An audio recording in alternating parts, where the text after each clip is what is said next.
which I won't be able to smoke anymore if the fascists in the state government have anything to say about it with that damn Proposition 421. Tobacco is a plant, people. And if it comes out of the ground, we should be able to smoke it, like coal and opium. Next caller. Yeah, I got a question. Why is everybody on the radio named Maurice? God, I pray to the great gardener in the sky that you've been fixed. I hope they sniffed your nuts off, because spreading your seed could be a disaster. Do you have a question? A question?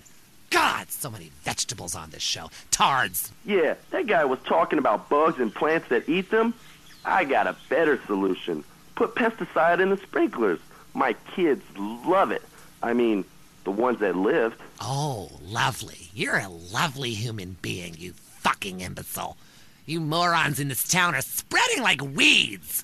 Like little bastard dandelions. I wish I could just pop every one of your goddamn heads off. Hello, Line 8. You're on Gardening with Maurice. Yeah, I heard what you said about bio.